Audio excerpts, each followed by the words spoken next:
ओम शांति। अपने मोबाइल पर डेली मुरली अपडेट पाने के लिए चैनल को सब्सक्राइब जरूर करें। अव्यक्ति साइलेंस द्वारा डबल लाइट फरिश्ता स्थिति का अनुभव करो। अब अपने दिल की शुभ भावनाएं अन्य आत्माओं तक पहुंचाओ। साइलेंस की शक्ति को प्रत्यक्ष करो।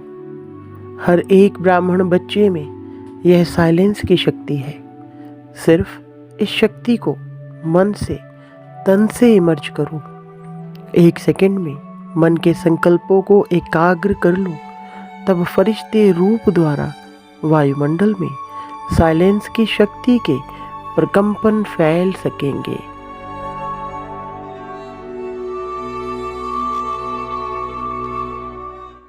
ओम शांति। आज 16 जनवरी 2024 की साकार मधुर मुरली। आज मीठे मीठे बाप दादा ने कहा, मीठे बच्चे, यहाँ तुम वनवाह में हो। अच्छा अच्छा पहनना, खाना, यह शौक तुम बच्चों में नहीं होना चाहिए। पढ़ाई और कैरेक्टर पर पूरा पूरा ध्यान दो। प्रश्न, ज्ञान रत्नों से सदा भरपूर रहने का साधन क्या है? उत्तर, दान। जितना जितना दूसरों को दान करेंगे उतना स्वयं भरपूर रहेंगे। सयाने वह जो सुनकर धारण करें और फिर दूसरों को दान करें। बुद्धि रूपी झोली में अगर छेद होगा तो बह जाएगा, धारणा नहीं होगी। इसलिए कायदे अनुसार पढ़ाई पढ़नी है। 5 विकारों से दूर रहना है। रूप बसंत बनना है। ओम शांति। रूहानी बाप रूहानी बच्चों को समझाते हैं। रूहानी बाप भी कर्मेंद्रियों से बोलते हैं। रूहानी बच्चे भी कर्मेंद्रियों से सुनते हैं। यह है नई बात। दुनिया में कोई मनुष्य ऐसे कह ना सके। तुम्हारे में भी नंबरवार पुरुषार्थ अनुसार समझाते हैं। जैसे टीचर पढ़ाते हैं तो स्टूडेंट का रजिस्टर शो करता है। रजिस्टर से उनकी पढ़ाई और चलन का पता पड़ जाता है। मूल है ही पढ़ाई और कैरेक्टर। यह है ईश्वरीय पढ़ाई। जो कोई पढ़ा ना सके, रचता और रचना के आदि मध्य अंत की सृष्टि चक्र की नॉलेज है। यह कोई भी मनुष्य सारी दुनिया में नहीं जानते। ऋषि मुनि जो इतने पढ़े लिखे अथॉरिटी हैं, वह प्राचीन ऋषि मुनि खुद कहते थे कि हम रचता और रचना को नहीं जानते। बाप ने ही आकर पहचान दी। गाया भी जाता है, यह है कांटों का जंगल। जंगल को आग जरूर लगती है। फूलों के बगीचे को कभी आग नहीं लगती, क्योंकि जंगल सारा सूखा हुआ है। बागीचा हरा होता है। हरे बागीचे को आग नहीं लगती, सूखे को आग झट लग जाती है। यह है बेहद का जंगल। इनको भी आग लगी थी। बागीचा भी स्थापन हुआ था। तुम्हारा बागीचा अब गुप्त स्थापन हो रहा है। तुम जानते हो, हम बागीचे के फूल खुशबूदार देवता बन रहे हैं। उसका नाम है ही स्वर्ग। अब स्वर्ग स्थापन हो रहा है। वंडर है। तुम कितना भी लोगों को समझाते हो, परंतु किसकी बुद्धि में बैठता नहीं है। जो इस धर्म के नहीं होंगे, उनकी बुद्धि में बैठेगा भी नहीं। एक कान से सुनेंगे, दूसरे से निकाल देंगे। सतयुग त्रेता में भारतवासी कितने थोड़े होंगे, फिर द्वापर कलयुग में कितनी वृद्धि हो जाती है। वहाँ 1-2 बच्चे, यहाँ 4-5 बच्चे, तो जरूर वृद्धि हो गई। भारतवासी ही अब हिंदू कहलाते हैं। वास्तव में देवता धर्म के थे, और कोई भी धर्म वाला अपने धर्म को नहीं भूलता। यह भारतवासी ही भूले हुए हैं। देखो, इस समय कितने ढेर मनुष्य हैं। इतने सब तो ज्ञान आकर नहीं लेंगे। हर एक अपने जन्मों को भी समझ सकते हैं। जिसने पूरे 84 जन्म लिए होंगे, वह जरूर पुराने भक्त होंगे। तुम समझ सकते हो कि हमने कितनी भक्ति की है। थोड़ी की होगी तो ज्ञान भी थोड़ा ही उठाएंगे और थोड़ों को समझाएंगे। बहुत भक्ति की होगी तो ज्ञान भी बहुत उठाएंगे और बहुतों को समझाएंगे। ज्ञान नहीं उठाते तो समझा भी कम सकते। इसलिए उन्हें फल भी थोड़ा मिलता है। हिसाब है ना। बाप को एक बच्चे ने हिसाब निकाल भेजा तो इस्लामियों ने इतने जन्म, बौद्धियों के इतने जन्म होने चाहिए। बुद्ध भी धर्म स्थापक है। उनके पहले कोई बुद्ध धर्म का था नहीं। बुद्ध की सोल ने प्रवेश किया, उसने बुद्ध धर्म स्थापन किया। फिर एक से वृद्धि होती है, वह भी एक प्रजापिता है। एक से कितनी वृद्धि होती है। तुमको तो राजा बनना है नई दुनिया में। यहाँ तो वनवाह में हो। किसी चीज का शौक नहीं रहना चाहिए। हम अच्छे कपड़े आदि पहने, यह भी देह अभिमान है। जो मिला सो अच्छा। यह दुनिया ही थोड़ा समय है। यहाँ अच्छा कपड़ा पहना, वहाँ फिर कम हो जाएगा। यह शौक भी छोड़ना है। आगे चलकर तुम बच्चों को आपे ही साक्षात्कार होते रहेंगे। तुम खुद कहेंगे यह तो बहुत सर्विस करते हैं, कमाल है। यह जरूर ऊंच नंबर लेंगे। फिर आप समान बनाते रहेंगे। दिन प्रतिदिन बागीचा तो बड़ा होने का है। जितने देवी देवता सत्युग के व त्रेता के हैं, वह सब गुप्त यहाँ ही बैठे हैं। फिर प्रत्यक्ष हो जाएंगे। अभी तुम गुप्त पद पा रहे हो। तुम जानते हो हम पढ़ रहे हैं मृत्युलोक में, पद अमरलोक में पाएंगे। ऐसी पढ़ाई कभी देखी? यह वंडर है। पढ़ना पुरानी दुनिया में, पद पाना नई दुनिया में। पढ़ाने वाला भी वही है जो अमरलोक की स्थापना और मृत्युलोक का विनाश कराने वाला है। तुम्हारा यह पुरुषोत्तम संगम युग बहुत छोटा है। इनमें ही बाप आते हैं पढ़ाने के लिए। आने से ही पढ़ाई शुरू हो जाती है। तब बाप कहते हैं लिखो शिव जयंती सो गीता जयंती। इनको मनुष्य नहीं जानते, उन्होंने श्री कृष्ण का नाम रख दिया है। अब यह भूल जब कोई समझे। कितने बड़े बड़े आदमी म्यूजियम में आते हैं, ऐसे नहीं कि वह बाप को जानते हैं, कुछ नहीं। इसलिए बाबा कहते हैं फार्म भराओ तो पता लगे कि कुछ सीखा है। बाकी यहाँ आकर क्या करेंगे। जैसे साधु संत महात्मा के पास जाते हैं, वहाँ वह बात नहीं। इनका तो वही साधारण रूप है। ड्रेस में भी कुछ फर्क नहीं। इसलिए कोई समझ नहीं सकते। समझते हैं यह तो जौहरी था। पहले था विनाशी रत्नों का जौहरी, अभी बने हैं अविनाशी रत्नों का जौहरी। तुम सौदा भी बेहद के बाप से करते हो, जो बड़ा सौदागर है, जादूगर रत्नागर है। तो हर एक अपने को समझे कि हम रूप बसंत हैं। हमारे अंदर ज्ञान रत्न लाखों रुपए के हैं। इन ज्ञान रत्नों से तुम पारस बुद्धि बन जाते हो। यह भी समझने की बात है। कोई अच्छे सयाने हैं जो इन बातों को धारण करते हैं। अगर धारणा नहीं होती तो कोई काम के नहीं। समझो उसकी झोली में छेद है, बह जाता है। बाप कहते हैं मैं तुमको अविनाशी ज्ञान रत्नों का दान देता हूँ। अगर तुम दान देते रहेंगे तो भरतू रहेंगे, नहीं तो कुछ भी नहीं, खाली है। पढ़ते नहीं, कायदे अनुसार चलते नहीं। इसमें सब्जेक्ट बड़ी अच्छी है। 5 विकारों से तुमको बिल्कुल दूर जाना है। बाप ने समझाया है यह जो राखी बंधन मनाते हैं वह भी इस समय का है। परंतु मनुष्य अर्थ नहीं जानते तो राखी क्यों बांधी जाती है। वो तो अपवित्र होते रहते, राखी बांधते रहते। आगे ब्राह्मण लोग बांधते थे, अब बहनें भाई को बांधती हैं खर्ची के लिए। वहाँ पवित्रता की बात नहीं, बड़ी फैशन वाली राखियाँ बनाते हैं। यह दिवाली दशहरा सब संगम के हैं। जो बाप ने एक्ट की है वह फिर भक्ति मार्ग में चलती है। बाप तुमको सच्ची गीता सुनाए, यह लक्ष्मी नारायण बनाते हैं। अभी तुम फर्स्ट ग्रेड में जाते हो। सत्यनारायण की कथा सुनकर तुम नर से नारायण बनते हो।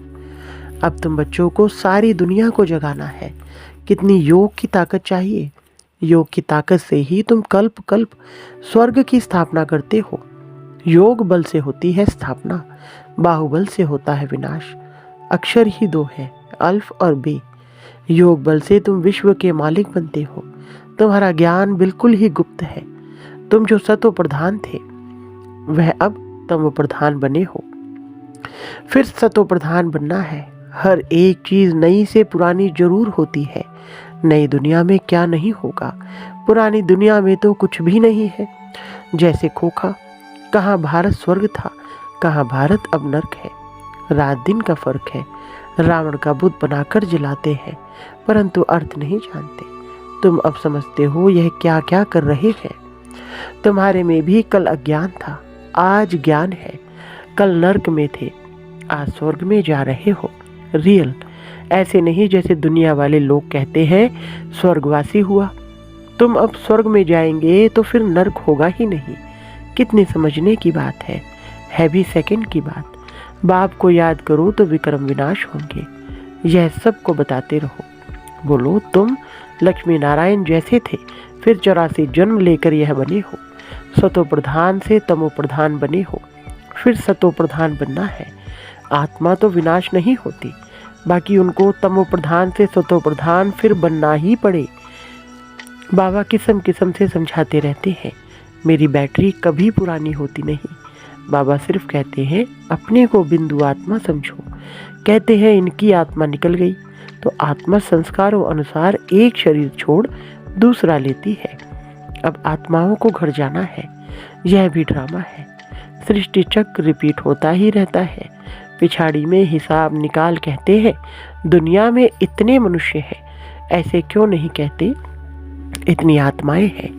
बाप कहते हैं बच्चे मुझे कितना भूल गए हैं, फिर सबका कल्याण मुझे ही कल्याण करना है। तब तो बाप को पुकारते हैं। तुम बाप को भूल जाते हो। बाप बच्चों को नहीं भूलते। बाप आते हैं पतितों को पावन बनाने। यह है गौमुख, बाकी बैल आदि की बात नहीं। यह भाग्यशाली रथ है। बाबा तुम बच्चों को कहते हैं शिव बाबा हमको श्रृंगारते हैं। यह पक्का याद रहे। शिव बाबा को याद करने से बहुत फायदा है। बाबा हमें इनके द्वारा ब्रह्मा द्वारा पढ़ाते हैं, तो इनको नहीं याद करना है। सदगुरु एक शिव बाबा है, उस पर तुम्हें बलिहार जाना है।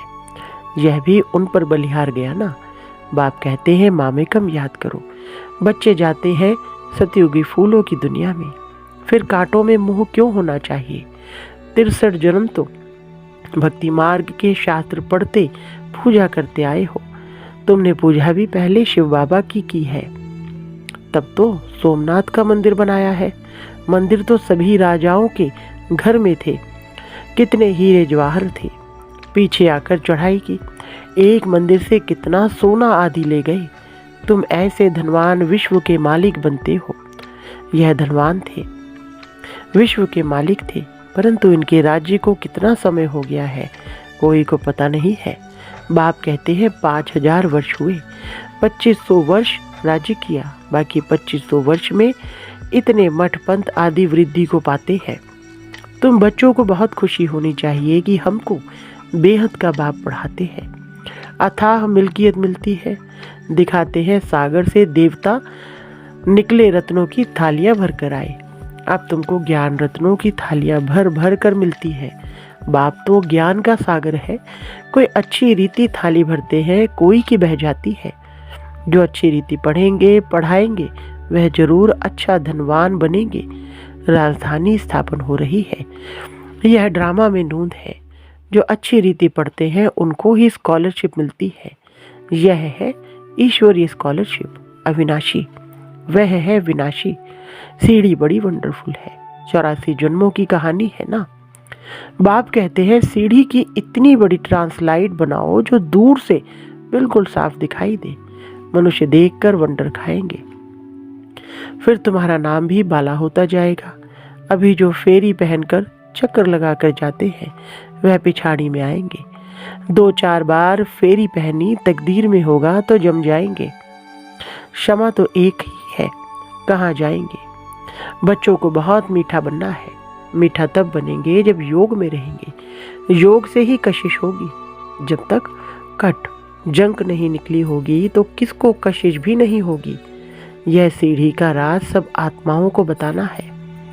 धीरे धीरे नंबरवार सब जानते जाएंगे। यह है ड्रामा। वर्ल्ड की हिस्ट्री ज्योग्राफी रिपीट होती रहती है। जिसने यह समझाया उसको याद करना चाहिए ना। बाप को ओमनी प्रेजेंट कहते हैं, लेकिन वहाँ तो ओमनी प्रेजेंट है माया। यहाँ है बाप क्योंकि सेकंड में आ सकता है। तुमको समझना चाहिए कि बाबा इसमें बैठा ही है। करण करावनहार है ना। करता भी है, कराता भी है, बच्चों को डायरेक्शन देते हैं, खुद भी करते रहते हैं। क्या कर सकते हैं, क्या नहीं कर सकते हैं, इस शरीर में वह हिसाब करो। बाबा खाते नहीं, वासना लेते हैं। अच्छा, मीठे मीठे सिकलधे बच्चों प्रति माता पिता बाप दादा का याद प्यार और गुड मॉर्निंग। रूहानी बाप की रूहानी बच्चों को नमस्ते। रूहानी बच्चों की रूहानी बाप दादा को नमस्ते जी। धारणा के लिए मुख्य सार नंबर 1, रूप बसंत बन अपनी बुद्धि रूपी झोली अविनाशी ज्ञान रत्नों से सदा भरपूर रखनी है। बुद्धि रूपी झोली में कोई छेद ना हो। ज्ञान रत्न धारण कर दूसरों को दान करना है। नंबर 2, स्कॉलरशिप लेने के लिए पढ़ाई अच्छी तरह पढ़नी है। पूरा वनवाह में रहना है। किसी भी प्रकार का शौक नहीं रखना है। खुशबूदार फूल बनकर दूसरों को बनाना है।